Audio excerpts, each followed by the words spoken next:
अरे सुनो, आज तो बहुत अच्छी सुबह है। कल रात मैंने फिर से उस हवेली से अजीब आवाजें सुनी थी। मेरे पापा ने कहा कि वहाँ कोई नहीं जाना चाहिए।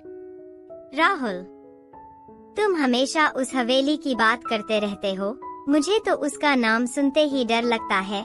क्या तुम्हें नहीं लगता कि वहाँ सच में कुछ गड़बड़ है? अरे डरने की क्या बात है। मैं तो कहता हूँ सभी भूत प्रेत की कहानियाँ बस किस्से हैं। हमारे शहर में तो ऐसी बहुत सी कहानियाँ फैली हुई हैं। लेकिन करण, ये कोई मामूली कहानी नहीं है। ये हवेली सच में बहुत पुरानी है। मेरे दादाजी ने भी कहा था कि उनके बचपन में भी लोग उस हवेली से डरते थे। तो फिर हमें वहाँ जाना तो बिल्कुल भी नहीं चाहिए। मैं तो कभी नहीं जाऊंगी। अरे राहुल, क्या तुम सच में उस हवेली का राज जानना चाहते हो? अगर हाँ, तो हम तीनों मिलकर वहाँ चलते हैं। हाँ, मैं तो बहुत जानना चाहता हूँ, लेकिन मीना डर रही है। हाँ, मैं डरती हूँ। क्या तुम लोगों को पता है कि हमारे शहर में कितने लोगों ने वहाँ जाने की कोशिश की और फिर वे लापता हो गए? मेरी दीदी ने भी कहा था कि वहाँ सच में भूत रहते हैं। अरे ये सब बस अफवाहें हैं। मैं तो कहता हूँ हम सब मिलकर वहाँ जाते हैं और सच्चाई का पता लगाते हैं। क्या तुम सच में नहीं जानना चाहती कि वहाँ क्या है? मैं जानना तो चाहती हूँ, लेकिन डर भी लगता है। अगर हम सब साथ में जाएंगे तो शायद ठीक रहेगा। तो फिर ठीक है, हम तीनों मिलकर हवेली का राज पता लगाएंगे। लेकिन पहले हमें योजना बनानी होगी। हमें स्कूल भी जाना है। फिर हम कब जाएंगे? हम शाम को स्कूल के बाद चलेंगे। ठीक है, तो फिर शाम को मिलते हैं। अभी स्कूल चलो, नहीं तो मास्टर जी डांटेंगे।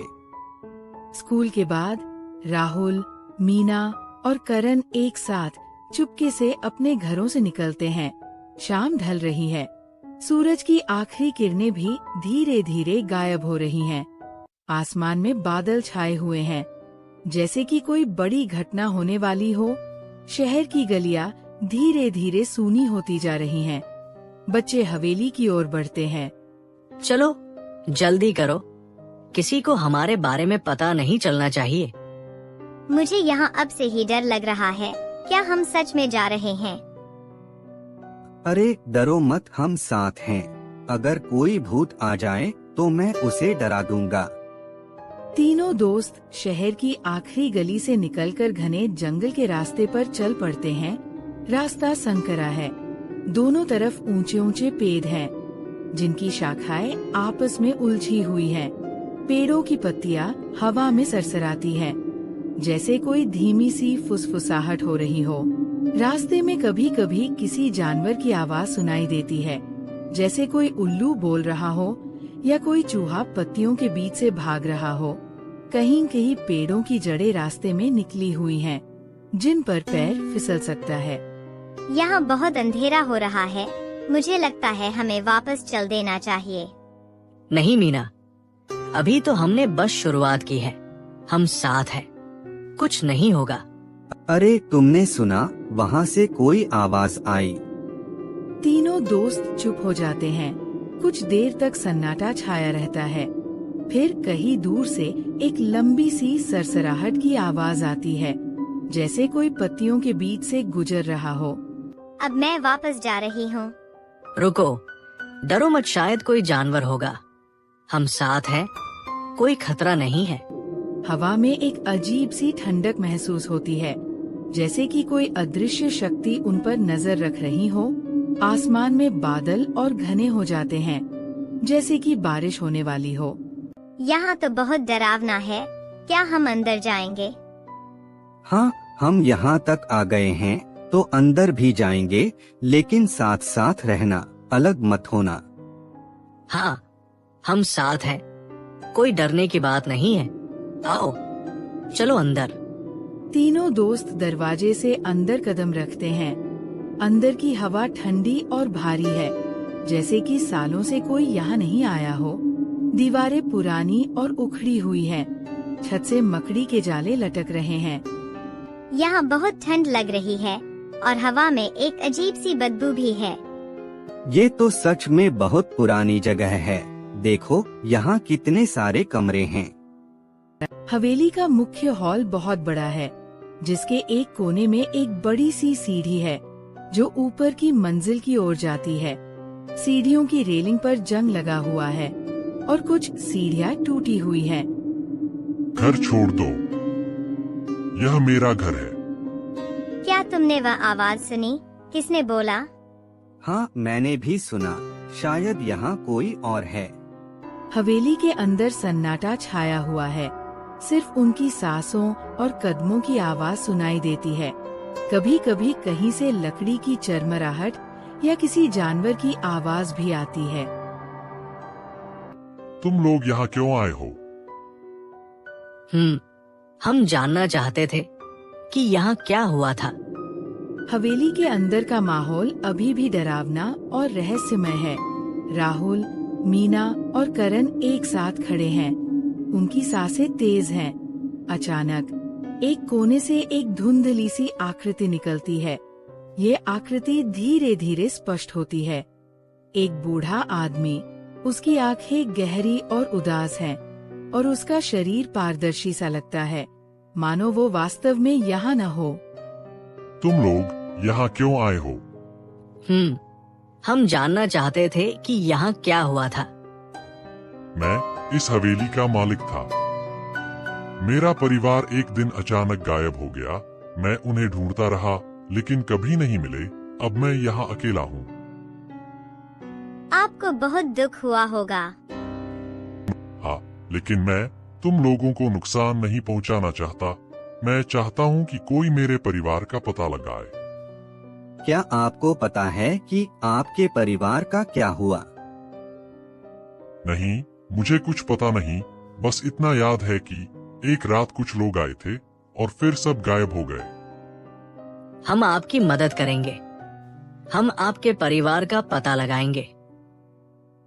धन्यवाद बच्चों, शायद अब मुझे शांति मिलेगी। भूत से मुलाकात के बाद राहुल, मीना और करण को यकीन हो जाता है कि इस हवेली में कोई बड़ा रहस्य छुपा है। भूत उन्हें हवेली के अंदर और गहराई से खोज करने की इजाजत देता है। तीनों दोस्त एक साथ मिलकर हवेली के अंदरूनी हिस्सों की तरफ बढ़ते हैं। हमें इस हवेली के हर कोने को अच्छी तरह से देखना होगा। शायद कहीं कोई सुराग मिल जाए। यहाँ कितने सारे कमरे हैं। हर दीवार पर पुरानी तस्वीरें और टूटी हुई सामग्री है। अरे, यहाँ तो कुछ पुरानी किताबें और कागजात भी हैं। तीनों दोस्त उस अलमारी के पास जमा होते हैं। अलमारी के अंदर धूल से ढके हुए कुछ पुराने दस्तावेज और एक डायरी मिलती है। डायरी के पन्ने पीले पड़ चुके हैं और उन पर लिखावट धुंधली हो गई है, लेकिन कुछ शब्द अभी भी पढ़े जा सकते हैं। ये तो हवेली के मालिक की डायरी है। इसमें लिखा है कि एक रात कुछ लोग आए थे और उन्होंने परिवार को उठा लिया था। क्या वे लोग अभी भी जिंदा हैं? क्या यहाँ कहीं उनका कोई सुराग है? देखो, यहाँ एक नक्शा है। इस पर हवेली के नीचे एक गुप्त तहखाने का रास्ता दिखाया गया है।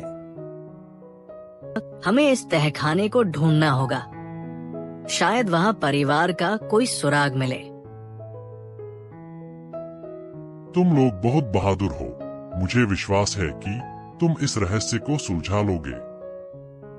यहाँ बहुत अंधेरा है। क्या हम नीचे जाएंगे? हाँ, हम साथ हैं, कुछ नहीं होगा। तीनों दोस्त सीढ़ियों से नीचे उतरते हैं। नीचे एक बड़ा कक्ष है, जिसकी दीवारों पर पुराने चित्र और प्रतीक बने हुए हैं। कक्ष के बीच में एक बड़ी सी मेज है, जिस पर कुछ और दस्तावेज और एक पुराना बक्सा रखा है।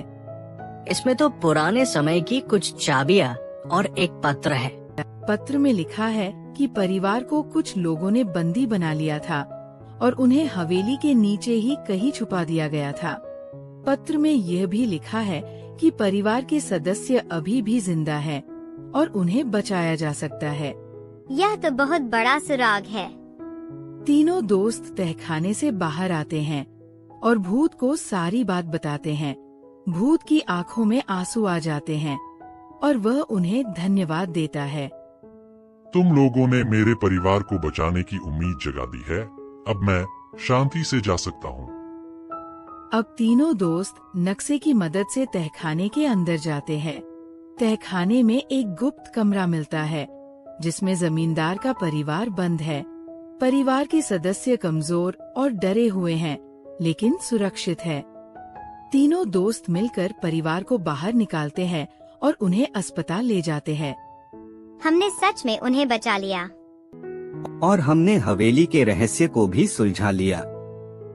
हमने सच में कुछ बड़ा कर दिया। और हम सब मिलकर हमेशा ऐसे ही रहस्य सुलझाते रहेंगे। अगले दिन पूरा शहर बच्चों की बहादुरी की बात करता है। अखबारों में उनकी तस्वीरें छपती है और सब उनकी तारीफ करते हैं। हवेली अब डरावनी नहीं रहती। और अधिक इस तरह की कहानी के लिए चैनल को सब्सक्राइब करना ना भूले।